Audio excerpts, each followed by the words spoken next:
What happens when a veteran cop with a history of bias unknowingly pulls over the state's most powerful man? This encounter is about to change everything. For him, for the community, and for the future of justice. It was a quiet afternoon on the long stretch of Route 29, just outside Charlottesville, Virginia. The sun hung low in the sky, casting golden hues across the asphalt. Officer Ted Marshall, a 20-year veteran of the police force, sat in his patrol car parked on the shoulder, scanning the road for any vehicles that caught his attention. Marshall was known in the area for his no-nonsense attitude, and, though never officially acknowledged, his frequent targeting of black drivers. He spotted a sleek black SUV approaching in the distance, moving just a hair over the speed limit. Marshall's lips curled into a slight smirk as he reached for the siren. "Gotcha," he muttered under his breath. The SUV slowed obediently, pulling over to the side of the road. The driver rolled down his window as Marshall approached. He was a young black man, dressed sharply in a tailored suit, with an air of confidence that was impossible to miss. His calm expression didn't falter as Marshall leaned in. "License and registration," Marshall barked, his tone sharp, his posture imposing. The young man handed over his documents without hesitation, offering a polite nod. Marshall scrutinized the license, though it was clear the documents were in order. Still, he wasn't satisfied. "Do you know why I pulled you over?" Marshall asked, his voice tinged with a hint of condescension. "I assume you'll tell me," the man replied evenly, his tone respectful but firm. Marshall frowned, clearly irked by the lack of nervousness. "You were speeding," he declared, though the accusation felt thin, even to him. "Step out of the vehicle, please." The man's eyebrows lifted slightly, but he complied, stepping out with measured grace. He stood tall, meeting Marshall's gaze without fear or defiance. "What brings you to this area?" Marshall pressed, circling the vehicle as though looking for a reason to escalate the situation. "Work," the man replied simply, folding his hands in front of him. Marshall's suspicion only deepened, fueled not by anything tangible but by his own biases. The officer leaned in, trying to rattle the man. "You seem awfully calm for someone who just got pulled over. Got something to hide?" The young man smiled faintly, but his eyes held steady. "No, officer. Do you?" Marshall's face hardened, the words striking a nerve. He straightened up, looming over the man, trying to assert control. But for the first time in a long time, Marshall felt a flicker of unease, not because of what the man had done, but because of how unshakable he seemed. What started as an ordinary traffic stop was about to take a turn no one could have predicted. One that would leave Marshall questioning everything he thought he knew about power, respect, and justice. Marshall's irritation grew as he walked around the SUV, peering through the windows with exaggerated scrutiny. He tapped the back of the car with his flashlight, though it was still daylight. It was a subtle, almost habitual move, a way to leave a trace of his presence. "Open the trunk," Marshall ordered. The man hesitated for a brief moment, just enough to make the officer's suspicions flare. "Is there a problem with my documents?" the man asked, his voice still calm, though now tinged with a hint of curiosity. "You seem awfully concerned with my questions," Marshall snapped back. "Just open the trunk." The man sighed softly but complied, walking to the back of the car and opening it with a press of a button. Inside there was nothing but a neatly packed leather briefcase and a small duffel bag. Marshall rummaged through the contents of the bag with little care, unfolding neatly pressed shirts and rifling through personal items. "Traveling for work, huh?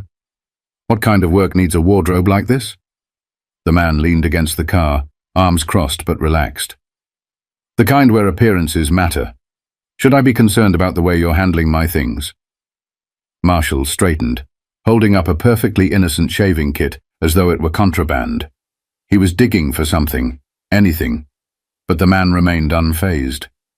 That composure only fueled Marshall's frustration. "You're awfully bold for someone pulled over on my highway," Marshall sneered. "Your highway?" The man tilted his head, his tone carrying a subtle challenge. I didn't realize Route 29 was privately owned. Marshall stepped closer, now toe-to-toe with the man, hoping to intimidate him. You've got a smart mouth on you. That might not work out so well for you. The man held his ground. Officer, he said, his voice suddenly lower, more serious. Are you sure you want to keep going down this path? Marshall scoffed. Is that a threat? No, the man replied, shaking his head slightly. It's a question. Before Marshall could respond, a car slowed as it passed, the occupants clearly observing the scene. A pair of children in the back seat pressed their faces to the glass, their eyes wide with curiosity. Marshall shifted uncomfortably, suddenly aware of the optics. You can stop with the theatrics, the man said, his voice calm but firm. I'm not who you think I am, and you're about to find that out. Marshall's mouth opened, ready to fire back, but the words stuck. Something in the man's tone gave him pause, though his pride wouldn't let him admit it. He turned abruptly and began typing the man's information into his patrol car's computer. The results popped up instantly, and Marshall froze. The man wasn't just a citizen passing through. His name was Elijah Porter, the newly elected governor of Virginia. Marshall blinked at the screen, his pulse quickening. He stared at the man through the windshield, trying to process what this meant. Elijah had stepped back toward his car, leaning casually against the driver's door. When Marshall didn't move, Elijah finally spoke. I take it you've figured it out by now. Marshall climbed out of his vehicle, his movements stiff and awkward. The confidence he exuded earlier had drained from his posture. Governor Porter, he stammered, his tone shifting to something resembling respect. Elijah pushed off the car and approached Marshall, his expression unreadable. What now, Officer Marshall? The power dynamics had shifted, but the question remained, what would Elijah do with this moment of revelation? Marshall swallowed hard, the weight of the moment pressing down on him. He had been caught in his own bias, his own assumption that the man standing before him could be intimidated and belittled. But this was no ordinary citizen. This was the governor, the highest-ranking official in the state, and Marshall had just humiliated himself. Elijah, however, didn't seem angry. He studied Marshall with a calm intensity, as if deciding what to do next. The silence stretched, each second more unbearable for the officer. Finally, Elijah spoke. Let's talk about what just happened, he said, his voice steady but pointed. I complied with every request you made. My documents are in order. I broke no laws. And yet, here we are. Tell me why. Marshall opened his mouth but found he had no answer. At least not one he could give. He shifted uncomfortably, gripping his belt like it was a lifeline. I was just doing my job, he muttered, though even he didn't believe it. Elijah's eyebrows lifted slightly, his expression almost pitying. Your job? Is that what you call this? He gestured toward the open trunk and the contents that had been carelessly tossed aside. Tell me, Officer Marshall, do you pull over every car like this? Or just the ones where the driver looks like me? Marshall's face reddened, but he couldn't deny the truth. He looked down, avoiding Elijah's gaze. I didn't know who you were, he admitted quietly. Exactly, Elijah said, his tone sharpening. You didn't know who I was, but you assumed I was someone you could treat like this. Someone you could dismiss, humiliate, maybe even intimidate. And why? Because of the way I look? The car I drive? Tell me, Officer Marshall, what was it? Marshall's hands clenched into fists at his sides, not in anger, but in shame. He began, but Elijah held up a hand, cutting him off. Save it, Elijah said, his voice soft but firm. I'm not here to humiliate you. I'm here to teach you something. Whether you learn it or not is up to you. Marshall's head jerked up, confusion flickering across his face. Teach me? Elijah nodded. You're going to come with me. There's a community forum tonight in a neighborhood not far from here. You're going to sit there and listen to the stories of the people you claim to serve. Maybe then you'll understand the impact of what just happened here. Maybe then you'll see the bigger picture. Marshall blinked, taken aback.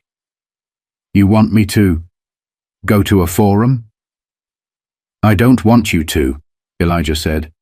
I'm telling you to, as your governor. His voice left no room for argument. Marshall hesitated, his pride warring with the undeniable reality of the situation. But deep down, he knew he didn't have a choice. Fine, he said gruffly, though his tone lacked its usual bite. Elijah didn't respond immediately. Instead, he stepped closer, his eyes locked on Marshall's.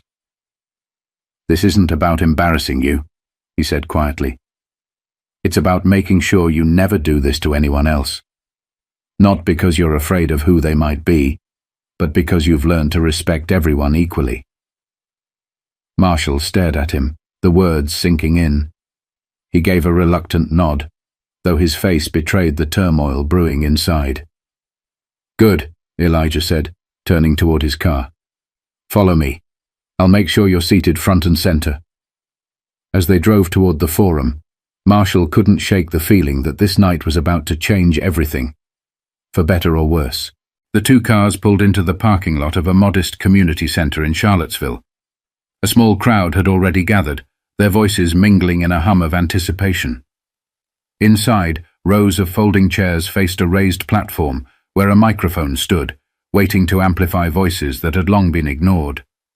Marshall stepped out of his patrol car, hesitant and unsure.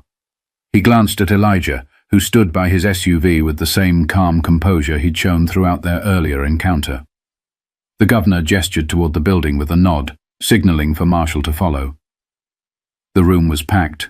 Men, women, and teenagers filled the seats, their faces a tapestry of emotions: weariness, hope, frustration, and resilience.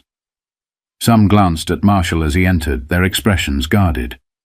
His uniform, once a symbol of authority, now felt like a scarlet letter under their scrutiny.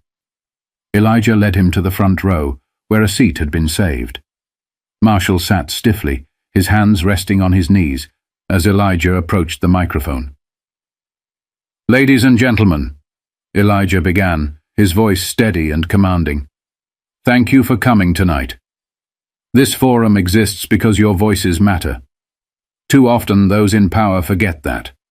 Tonight we're here to listen, to learn, and to grow. And that includes me, and others who serve our community. His gaze flicked toward Marshall, subtle but pointed. The room buzzed with murmurs, and then the first speaker stepped forward. She was a middle-aged woman with tired eyes and a voice that trembled as she began. My son was pulled over last year, she said. He was 17, just got his driver's license. The officer said his taillight was out, but we checked it the next day. It wasn't. Her voice broke.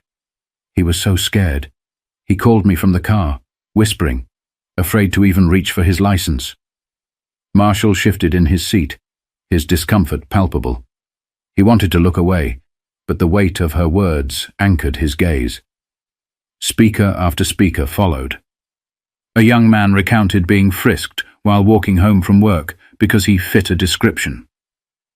An elderly man spoke of the fear that gripped him whenever his grandchildren left the house. A teenage girl described being asked why she was in a nice neighborhood, as if her presence alone was suspicious. With each story, Marshall felt the walls of his own defenses crumbling. The words hit harder than he'd expected, each one peeling back layers of denial he hadn't realized he carried. Then, a young boy, no older than 10, approached the microphone. His small hands gripped the stand as he looked out at the room. My dad tells me to always be polite to police, he said, his voice high and clear. But sometimes I think even if I'm polite, they won't like me anyway. Is that true? The silence that followed was deafening. Marshall's chest tightened as he watched the boy step down, his question hanging in the air like a challenge no one dared to answer. Elijah returned to the microphone, his gaze sweeping over the audience. "This," he said, his voice heavy with emotion, "is why we're here. To face the hard truths, to own up to the damage that's been done, and to make sure the next generation doesn't grow up thinking respect is a one-way street." He turned toward Marshall, his expression unreadable. "Officer Marshall, would you like to say something?" Every eye in the room shifted to him. For a moment, he couldn't move. Then slowly he rose to his feet. His hands trembled slightly as he adjusted his belt. He cleared his throat, his voice rough but sincere. He hesitated, then forced himself to meet their gazes. "I've spent years thinking I was doing my job the right way, thinking I was enforcing the law. But tonight, I realize I've been enforcing my own biases instead. And for that, I'm sorry." A ripple of surprise moved through the crowd. Marshall swallowed hard, continuing, "I don't expect forgiveness, and I don't expect trust overnight. But I promise you this, I'm going to do better. I'll start by listening, by learning, and by making sure my actions reflect the respect every one of you deserves." The room was silent for a beat, then someone began to clap. Slowly, others joined in, the sound growing until it filled the space. Marshall's throat tightened, but this time it wasn't from shame. It was from something else. Something like hope. As the forum ended and the crowd dispersed, Marshall stayed behind, knowing his journey had only just begun. The forum emptied out slowly, but the energy in the room lingered like the fading notes of a powerful symphony. Marshall stayed seated, staring down at his hands, the weight of the evening pressing on him. Elijah approached, standing silently for a moment before speaking. "You did something tonight that many people never get the chance to do," Elijah said. "You admitted you were wrong. That's the first step, but it's not the last." Marshall looked up, his face a mix of gratitude and weariness. "I don't even know where to begin," he said quietly. "You start by showing up," Elijah replied.